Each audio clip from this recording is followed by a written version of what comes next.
السلام علیکم ورحمۃ اللہ وبرکاتہ۔ ناظرین، امید کرتا ہوں کہ آپ سب بخیر و عافیت ہوں گے۔ آج کی اس ویڈیو میں ہم حرف مدہ یا کو پڑھیں گے۔ پچھلے والے سبق میں آیا تھا کہ حروف مدہ 3 ہیں: الف، یا اور واو۔ پچھلے سبق میں الف کی بحث تھی، اس سبق میں یا کی بحث ہے۔ سبق شروع کرنے سے پہلے آپ تمام احباب سے یہ درخواست ہے کہ آپ اگر مجھے فیس بک پر دیکھ رہے ہیں تو فیس بک پیج کو ضرور فالو کریں، اور اگر یوٹیوب پر دیکھ رہے ہیں تو لائک اور سبسکرائب ضرور کریں۔ نیز بیل آئیکن پر بھی کلک کر دیں تاکہ میری آنے والی تمام ویڈیوز آپ تک سب سے پہلے پہنچ سکیں۔ تو آئیے سبق شروع کرتے ہیں۔ یا، جس پر جزم ہو اور جس سے پہلے زیر ہو۔ کس یا کو کھینچیں گے؟ یہ بتایا کہ جس پر جزم ہو، یہ جزم کا نشان ہے، یہ جزم کا نشان ہے، یہ جزم کا نشان ہے، اور یہ بھی اس طریقے کے جزم کا نشان ہوتا ہے، یہ جو ہے، اور اس سے پہلے زیر ہو تو اس کو کھینچیں گے۔ جزم کے نشان، جزم کی پہچان یہ بتائے، یہ اس طریقے سے جو ہوگا وہ جزم ہوگا۔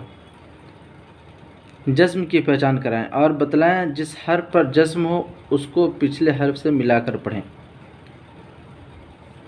تو آئیے سبق شروع کرتے ہیں۔ حمزہ یا زیر ای، با یا زیر بی کھینچ کر پڑھیں گے۔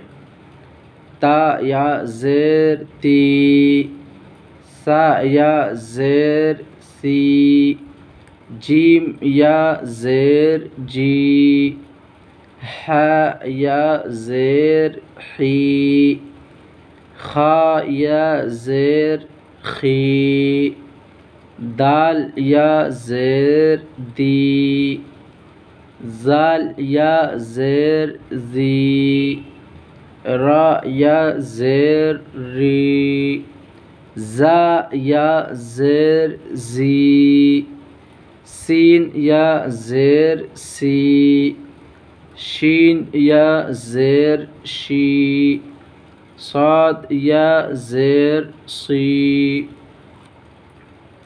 ضاد یا زیر ضی، طا یا زیر طی، ظا یا زیر ظی، عین یا زیر عی، غین یا زیر غی، فا یا زیر فی، قاف یا زیر قی۔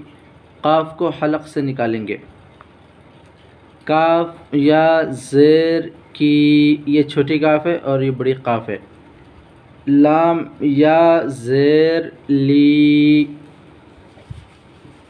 میم یا زیر می، نون یا زیر نی، واو یا زیر وی، ہا یا زیر ہی، حمزہ یا زیر ای، یا زیر ی۔ اس طریقے سے پڑھیں گے۔